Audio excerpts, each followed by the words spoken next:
Good afternoon and welcome to the podcast.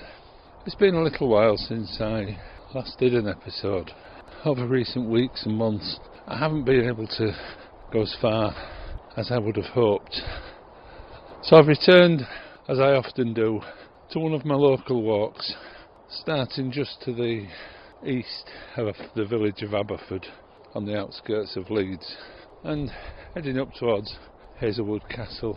This edition spring, which I thought was well and truly here until I set foot out of the house today, realised it was only 9 degrees, very blustery, pretty cold with intermittent showers. But that is the weather you do get in April in the north of England, as well as those beautiful, still almost summer afternoons. The start of the walk today was quite close to the A1M, and as I walked down a service road at the side of it, the grass verges are filled with cowslips. I walked through a field and then across an ancient earthwork. It's a ditch and a small bank, and it's just filled with wild garlic. It's not yet in flower, but the whole of the little valley smelt so strongly of garlic. The valley of the Cock River is to my left, and all the trees running along it are now starting to green up, and there's Hayton Wood away to my left, and the trees there are also starting to green. I've crossed open farmland and into a field that previously I always thought a family of horses. I always imagined it was the parents and their offspring. They were in here for years, but I haven't seen them now for months. It's a large field on the banks of the valley, surrounded by mixed hedging about 2 metres high, and there are 2 large old trees in it. It's clear that they're not here anymore because it's sort of turning into scrubby, grassy sort of area, and they always grazed it. But I crossed this field and dropped down to the river.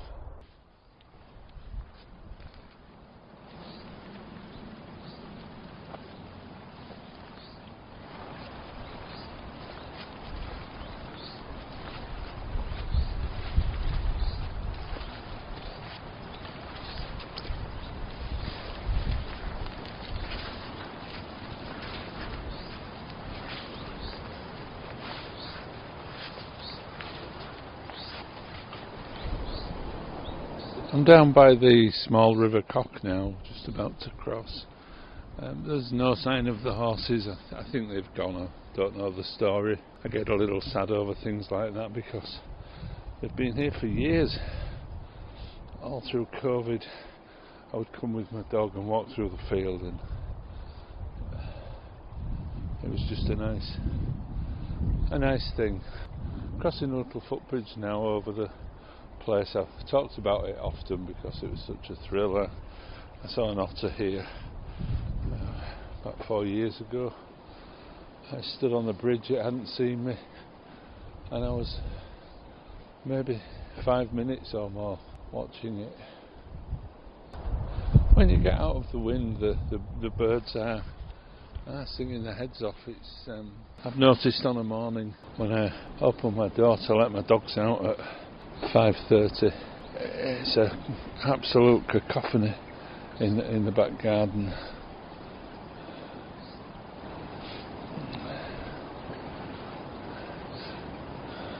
Standing by the river, which here is almost but not quite on a floodplain, and it's just meandering slowly, quite deep. It's only a foot or so. Must be 4 or 5 feet deep, and it's about 2 or 3 miles to its confluence with the wharf. But there are lesser celandines all along the bank on both sides, as there were in the field, and more cowslips. It's only early in my walk. I've only been going about 20 minutes, but I have a little spot near here where I sit down and usually have lunch And it's lunchtime and I'm hungry, so that's my plan. Walk up the other side of the shallow valley and eat and drink tea.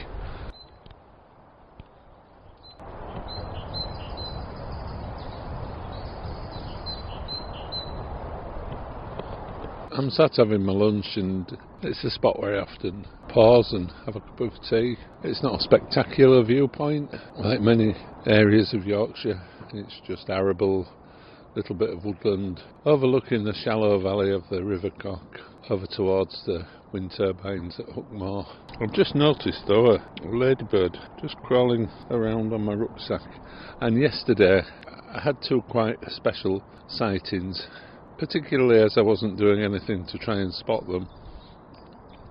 I'd been to someone's house and was just sitting in my car when a bird flew onto the roof of their bungalow, which at first I didn't recognise. It was white underneath and small, but it had its back to me and looked a little bit hawkish, and I realised after a few seconds what it was. It was a sparrowhawk. I seen one a few years ago in my garden, the only time I've ever seen one. And with birds like that I'm always thrilled. So I sat and watched it, wondering what would happen next. But all that happened was it flew off out of my sight.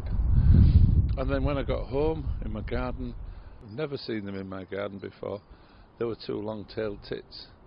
And I don't know if they're particularly rare, I don't think they are. But again, it was a real thrill to see them. So add to my list of recent sightings, sparrowhawk, long-tailed tit, and my first ladybird of the season. I'm walking through Hayton Wood, heading towards Hazelwood Castle. Not sure if I'll get that far today, but this is a path I've been along in all seasons. There's a mixed conifer and deciduous plantation. I think it's one of those plantations that's a business. Every so often sections of it are felled and then replanted. But coming through the first part of the wood I noticed bluebells, and that brings you out onto a track that looks wide enough for four-wheel drive vehicles. It's a little bit boggy today with trees at either side, but along the margins are scores of wild primroses, and then later in the season in the same position their place is taken by orchids, and then along the edge of the track in the autumn are blackberry bushes running the full length of the track. You could get enough blackberries easy to last you the whole of the winter.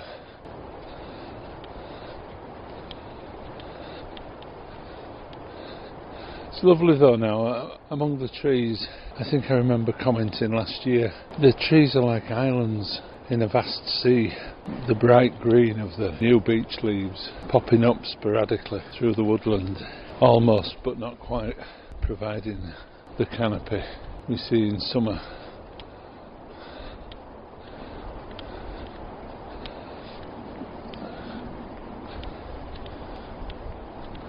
I really do love the wild primroses. They seem such a delicate flower, but they come up at such a difficult time of the year. The bright yellow centre and the paler yellow petals, so pretty. And here are the first wood anemones that I've seen today on this walk.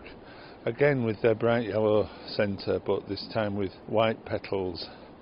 But a different kind of flower. The primroses are clump forming, and the wood anemones looking even more fragile, hanging like a bell. This is really why I picked this walk today. There's another wood nearby called Hazelwood that I don't think I've been to since this time last year, and I was really surprised at the amount of wood anemones in there. I've never seen as many. As I've learnt more about nature, I seem to be doing that, going back to the same places at the same time of year, but going back to the same places also at different times of year. It's one thing that has happened to me in the last 10 years or so. I'm learning to sync my body and mind to the seasons and to what's actually happening on any given week. and any given month. And it is thrilling to see the same things coming up in the same place at the same time each year. The ground around here is not high at all, but the map's telling me I'm around about 71 metres above sea level. I've just come out of Hayton Wood and turned onto a track with woodland on my right and open fields on my left. I've turned off again now and heading directly towards Hazelwood Castle that I can see in front of me. And as I say, although this isn't the highest land around, from here in the east you get a clear view across to the Yorkshire wolds, 20 or 30 miles across the Vale of York. This whole area of Yorkshire is filled with horse racing stables, and this field has a horse track around the edge with signs telling you to look out for horses being trained. And all the dozens and dozens of times I've walked across here, I've yet to see any horses. But there's a lovely copse in the middle of this field, about 100 yards across, almost circular in shape, and it's filled with quite ancient oak and beech. And the path through it only takes 30 or 40 seconds to walk through, but it's lovely. Here the bluebells aren't out yet, probably a week or so away, but it's another one of my favourite resting spots. There's a fallen tree in the middle and there's a nice little bit of hedge you can get sat in that looks directly towards Hazelwood Castle.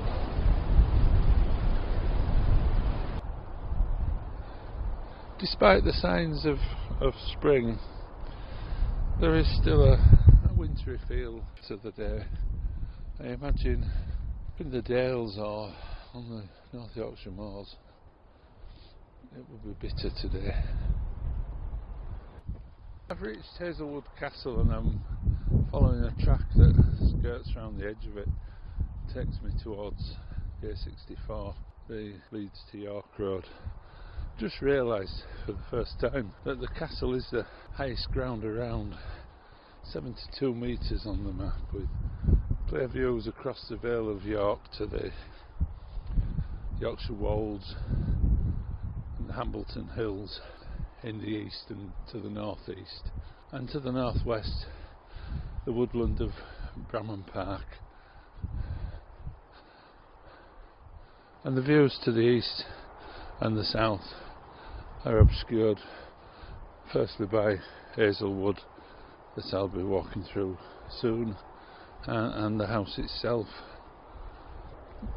And of course it's not a castle, as I've mentioned previously. It's I guess a stately home that has been a monastery and is now a luxury spa hotel. So what reflections do I have on spring? It's cold, it's wet and it's windy at the moment, but new life is all around, from the crops in the fields to the hedgerows to the trees to the birds. I've skirted round Hazelwood Castle and I'm out of the worst of the wind, and thankfully the rain's eased off a little, and I'm in Hazelwood, which is the main reason I came on this walk today, to see its display of wood anemones. It's a lovely woodland, as its name suggests. I think hazel and beech and a few oak trees. A fairly young plantation, maybe looks as if it was only planted 50 years ago, 40 years ago. The house and the farms and the Vale of York are all now to my left as I've turned from walking north and start to head south. and the A64 is behind me, and a busy interchange where it meets the A1M, which is the traffic noise you can probably hear in the background. I was determined to get out today. I've been so busy with work and family life, and I'm forever extolling the virtues of walking, the outdoors, on your mental health, and there I have been for 2 or 3 weeks, stuck in an office or stuck at home. But I made it, and here I am in the place I like best, and it's fantastic. The rain has stopped, the sun has come out directly in front of me, lighting up the young beech trees and the trees that still haven't got leaves on them, green and black, silhouetted against the sunlight. This, I have to say, is it's pretty magical. The light is glinting off the ground cover plants, off the leaves that are on trees, and the trees themselves are black on the side where the prevailing wind's blowing, and green on the side that faces away from it. And there are long straight shadows being cast by the trees, and lots of moving, waving shadows cast by the branches. Despite the almost wintry weather at times, it does feel very, very spring-like. There are a few bluebells, not many. This isn't a wood that I remember there being a huge amount in. Maybe wrong. There's a wood near Thorner that again I think I'll revisit this spring. It's absolutely stunning with bluebells. But this was worth the effort. I'm heading back now. I've come out of Hazelwood, past the area where the wood anemones were, mixed in with lesser celandines and bluebells, and I saw for the first time a grouping of pink wood anemones, a beautiful pink, but they'd gone over and were dying back. I'm not sure, maybe that's how they go, as they die back. Did I say it was magical and spring-like? Once again, it's a wet and windy slog as I head back down into the valley of the river, and the views to the west and the south that I couldn't see earlier are now open. Have now opened up in front of me. Aberford and the Parlington estate to the west, and to the south Hookmore, the A1M and the old Great North Road that comes out of Aberford and heads down to Castleford. I'm back down in the little valley. I'm going to go back the same way. There was 2 ways back. One was by the side of the motorway, which sounded, the noise was horrendous even at half a mile away. As the path goes right up next to it, it will be deafening at the side, so I'm going back pretty much the same way that I came. The main hedgerow plant that's out at the moment, and it's everywhere, is the blackthorn.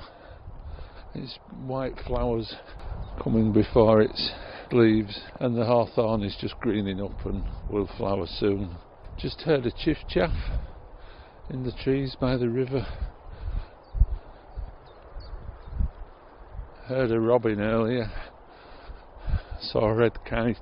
Spring moves very, very fast. It's not a season you can miss a day, I don't think.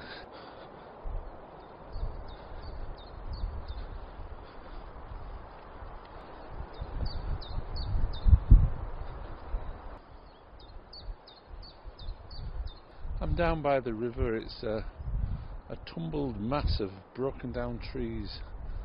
It's about 3 metres wide by about 2 metres deep. We've had a lot of rain in the last few days. It's flowing quite quickly. The sun's shining off it. It's a greeny, got a green tinge to it, a green grey tinge to it.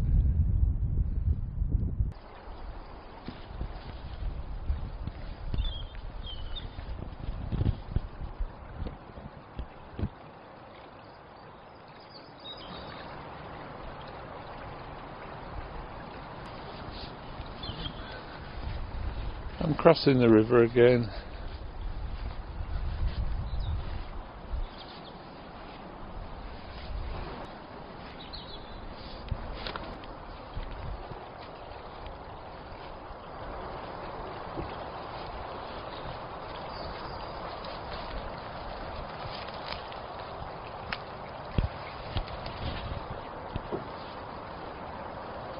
I'm almost back at my start point now, in the field of rapeseed, which is almost chest height in places, a sea of yellow. Seems like a good point to finish today's walk. I'm hoping soon to be getting back on with my projects and getting further afield, but for now little local walks like this are good enough, but I hope soon to go to some more interesting places to talk about. But that was it for today. A flavour of spring in the north of England. Almost 3 seasons in the day as the sun's now come out, and it's quite pleasant, although still windy. So if you did like the podcast, please share it, tell your friends about it, and if you can, as I watch a bee fly from flower to flower collecting pollen, if you can, do join me next time. Cheerio.